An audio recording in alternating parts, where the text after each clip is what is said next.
Hello and welcome back, everyone. Okay, so Prince Harry just gave a 30-minute monologue where he basically confirmed what we've all suspected. He's not looking for safety, he's looking for full total control.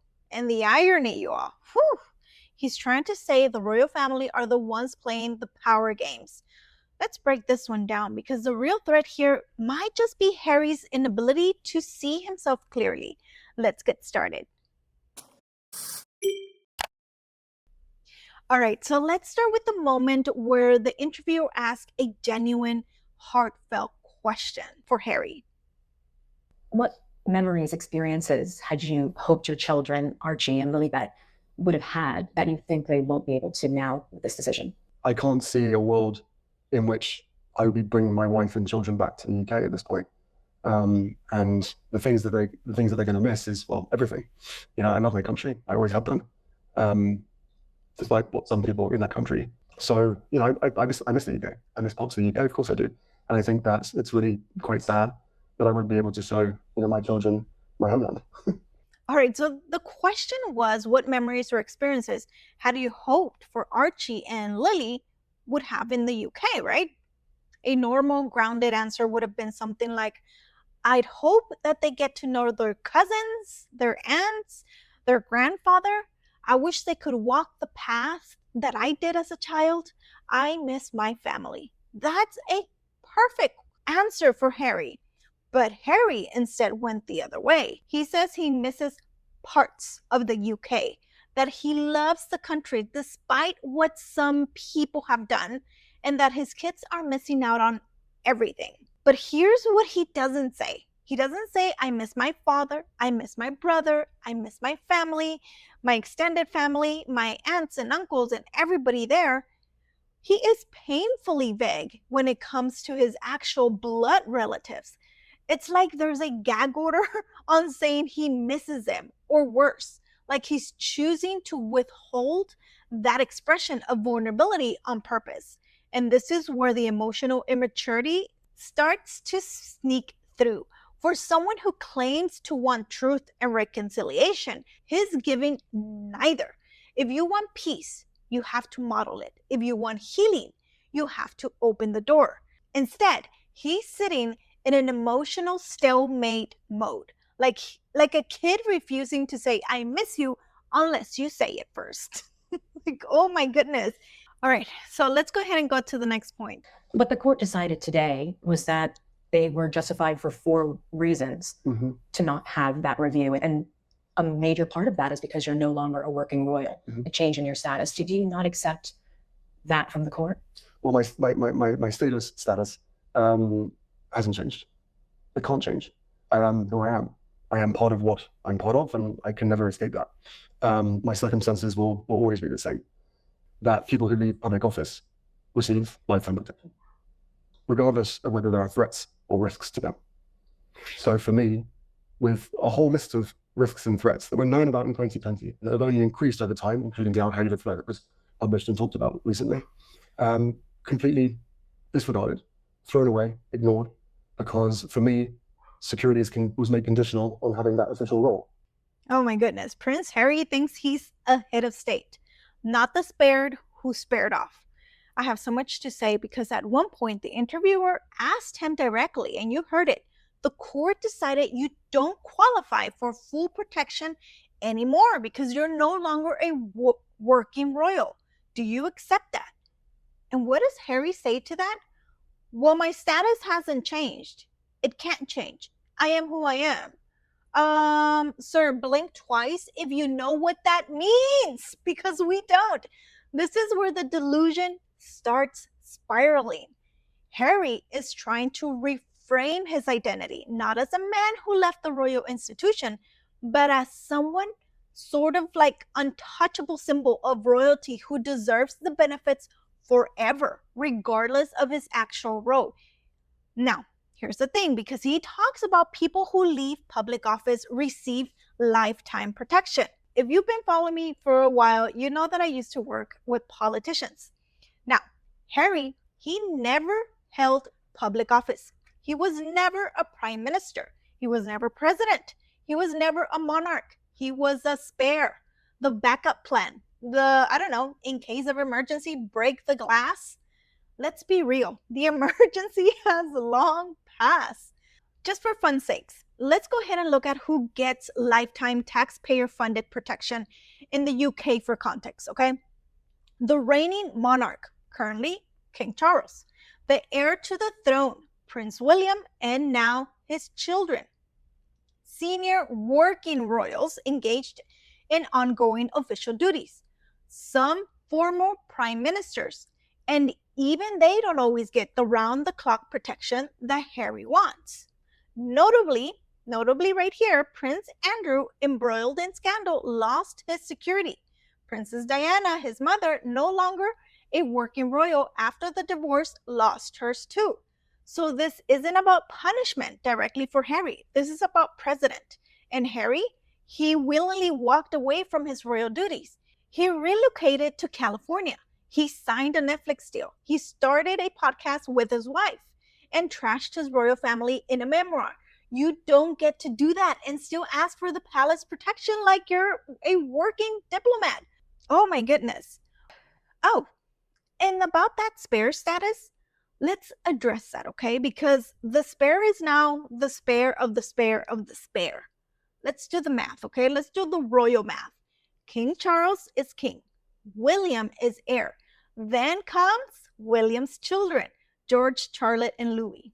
And then comes finally Harry after 3 children. At this point, Harry is less than the spare now and more like a spectator. If we're being honest though, Archie has a better shot at inheriting a crown from Burger King than Harry does from Buckingham Palace. Oh, you don't get a lifetime protection for being a symbol of what used to be. You're not the spare anymore. You're not senior royalty. You're a civilian who left a system, the system. And now you're mad that the system moved on without you. Whew. All right, let's go to the next point. Speaking of your family, your father is ill with cancer. Will you continue to visit him alone without the family? Where does this leave things moving forward? The ability of your children to see their grandfather? Life is a precious thing. And I'm acutely aware of the fragility of that. I can only come to the UK safely if I'm invited. And there is a lot of control and ability in my father's hands. Ultimately, this whole thing could be resolved through him, not necessarily by intervening, but by stepping aside, allowing the experts to do what is necessary and to carry out an R&D. Let's talk about this moment, okay? It is one of the most revealing and infuriating immature parts of the whole interview. The interview asks a deeply personal and timely question. Your father is ill with cancer. Will you visit him alone? Will your kids be able to see their grandfather? And Harry gives us this, life is precious. I can only come to the UK if I'm invited. This could all be resolved by my father. Oh my goodness, let me roll my eyes. Is this a press interview or a live reading of Harry's 10-year-old diary entry? What Harry's doing here is what we call public deflection masked as virtue. He's using fragility of life language to sound thoughtful, but his actual message is, it's not up to me. It's all my dad's fault. If he wanted me there, he would say so. He's not showing initiative. He's not taking responsibility. He's not even expressing urgency about his father's illness. He's saying, if I'm not invited, I guess I can't go. I guess I can't go. Like, oh, brother, let's be real. This is not about security. This is not about protocol. This is about pride and ego, and it shows in his answers. Because if Harry really wanted to see his father, he would go quietly, privately, and securely. He has the means, he has the access, and if he doesn't have it, he could make it happen. This is not a guy who was denied a visa or frozen passport. This is a guy with a bruised ego. My translation to his statement is, I'll only make a move if he makes it first. Until then, I'll wait here in Montecito. What? Like, oh, Harry. What makes this even more frustrating is that he has the perfect opportunity here. A sick father, a country watching, a public moment to model growth and reconciliation. And instead, he folds his arms like a sulking teen and says, "It's all in my father's hands." You don't get to say that life is fragile and in the same breath refuse to make arrangements to see your ailing father. You don't get to talk about forgiveness and wait for an invitation. This is his father with cancer. If he really cared, he would show up, not show out for the press like he's doing right now. Whew. Okay, we're almost done because we got like 3 more points. I think 3 more points. Let's continue. And how does that make you feel, given you have expressed numerous times that you do not want history to repeat itself? Yeah, I don't want history to repeat itself. I think there's a lot of other people out there, and the majority also don't want history to repeat itself. Through this disclosure process, I've discovered that some people want history to repeat itself, which is pretty dark. That's quite a statement. Who do you think that is? I'm not going to share at this point. You know, I know all the names of the people that were involved in this process. Let's talk about this plot twist moment. The moment where Harry shifts from "I want safety" to full-blown bail threat mode. This is where Harry's mask slips, in my opinion. The compassionate humanitarian character he plays, the one who wants to heal and have closure, suddenly sounds like a man clutching a grudge list with names underlined in red Sharpie. He's not moving on, he's simmering. And here's the contradiction. If you have forgiven your family, you have moved past the press, then why are you still dangling secret threats? Because that's what this is, a threat. It's Harry saying, "I know who hurt me, I just haven't exposed them yet." Like, what the what? He's still in revenge mode. He's still angry, and he still wants to control the narrative, not through truth, but through suspense. And the most frustrating part is that he wants to sound morally superior while doing it. This is not a healed man. This is a man who weaponizes implication instead of owning his emotions.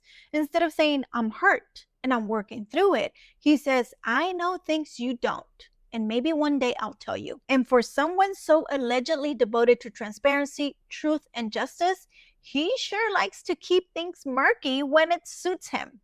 You can't say that you have moved on while sharpening your knives off screen. Either you're ready to forgive or you're still playing the victim turned avenger.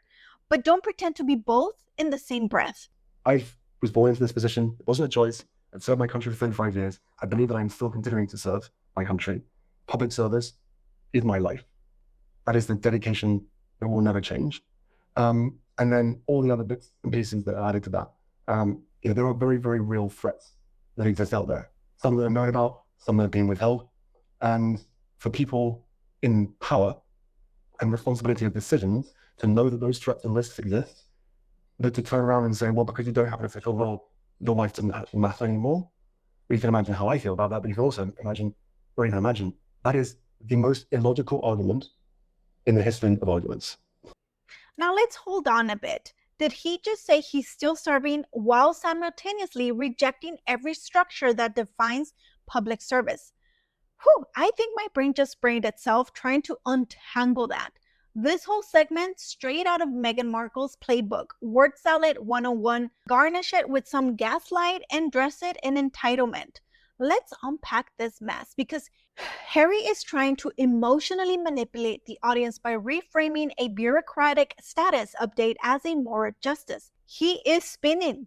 You're denying him protection into you're saying my life doesn't matter. But let's clarify that, okay? Because the UK courts actually said you're no longer a working royal. You live abroad.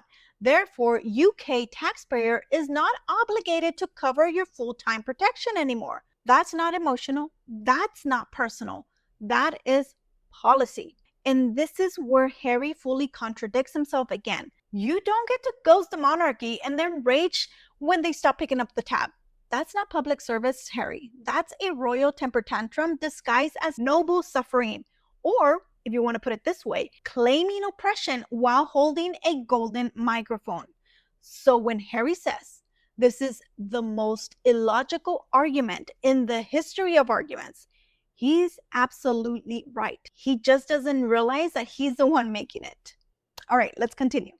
Just because you spoke there about forgiveness, it sounds like the last step to repairing relations with your family is the security issue, for what you said there. 100%. Whatever noise has been created, whatever stories have been written, this has always been the sticking point.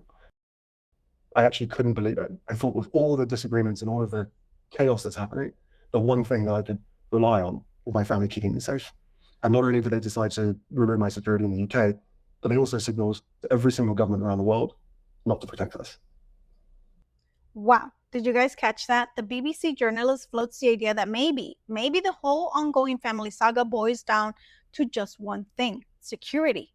And Harry admits it without any hesitation. He says 100%, this has always been the sticking point, which is wild because just minutes earlier, Harry said it was all in his father's hand, that if Charles would have stepped aside and just let the experts handle it, it could all be resolved. But now he's saying he has the solution, and it's simple. Give me the security I demand, and I will consider reconciling. Let's call it what it is: emotional blackmail dressed in royal pity. Like, excuse me, sir, Harry buddy, you quit. You walked out of the institution. You moved countries. You signed up with Netflix, Spotify, and Penguin House, Random House. Did you not remember that?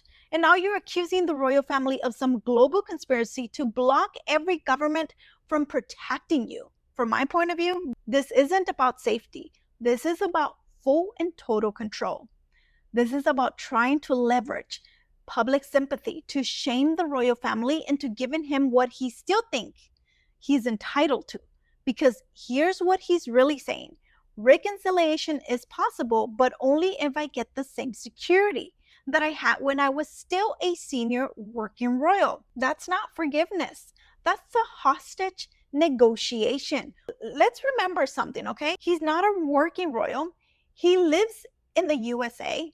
He cannot legally expect foreign governments to treat him as a state official. He technically is a private citizen who still uses a title as branding, not for duty. You cannot burn a bridge, sell a memoir about it, and then demand the toll booth at the other side to let you back in for free.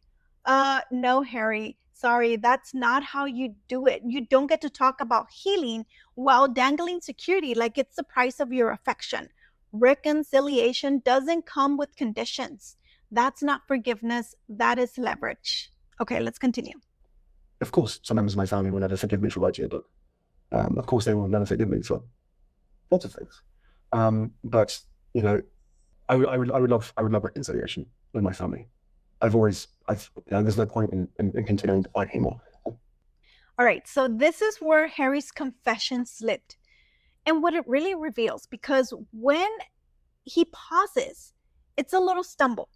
He says, I know my family might not be able to forgive me for writing a book, and he pauses and says a very vague lots of things. That right there wasn't a speech slip.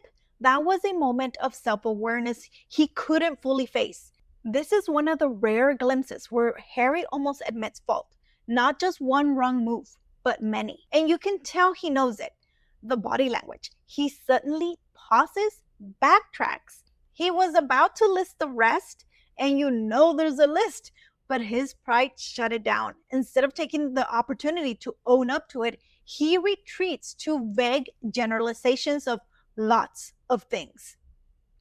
That's not an apology. That's avoidance. And here's what makes it worse. He doesn't follow that moment with any accountability, remorse, or reflection. He just moves on. Like he didn't almost admit to sabotaging his family's relationships beyond just writing spare. What this reveals is huge. Harry knows that he has burned bridges. He knows his family has every right to be hurt. And deep down, he knows reconciliation isn't about security detail. It's about repairing trust he helped destroy. But admitting that, oh no, that would require humility. And we're not there yet for Harry. This moment proves Harry isn't clueless. He's just stubborn. He knows the damage. He just can't bring himself to say, I messed up. Until he can drop the royal pride and pick up some accountability, forgiveness will always be out of reach. No matter how many court interviews he gives. All right, so let's continue. This is the last clip. I would love reconciliation with my family. There's no point in continuing to fight anymore. And there's a life crisis. I don't know how much longer my father has. He won't speak to me because of this security stuff. But it would be nice to reconcile. All right, so yes, this is how Harry pretty much ends the interview, talking about reconciliation. It sounds sweet, right? Until you realize that it's not genuine. Because let's be clear, he wants to reconcile, but the conditions haven't changed. The attitude hasn't changed. And the demands, oh, they're still there. What Harry calls reconciliation, the rest of the public calls a transaction. If you can give me taxpayer-funded protection, then we can all smile and hug for the cameras. What? The most unsettling part is that he uses his father's illness, a man currently battling cancer, as a soft PR landing. He says, life is precious. But instead of showing humility, urgency, or a sincere effort to mend things, he makes it all about security. Return to privilege with a grieving nation and a sick king as leverage. This is not a son desperate to reconnect with his dying father. This is a man still negotiating return to privilege with a grieving nation and a sick king as leverage. And yes, it's 100% manipulative, because if you truly wanted to reconcile, you wouldn't go on national TV to explain your terms. You go, pick up the phone, make an appointment, fly out quietly, and show your father some love, not your lawyer's opening statement. Let's call this what it is, because he doesn't say, I miss my dad, I was wrong, I want peace, even without security. He says, my father won't speak to me because of this security stuff. And just like that, even the breakdown of communication is someone else's fault. Whew, oh my God, this interview had my stress levels up the roof. Because the call is coming from inside the house. If Harry really wanted safety, peace, and reconciliation, he has to start by looking in the mirror. Because right now, it's not the palace, it's not the press, and it's not the public that's holding him hostage. It's his own narrative. Until he can separate legitimate grievances from emotional manipulation, this will keep happening, court case or not. Now, if you made it this far, thank you very much for watching. And don't forget to like and subscribe and share this video with someone who still thinks Prince Harry is just misunderstood. Thank you very much for watching, and I'll see you in the next video. Bye.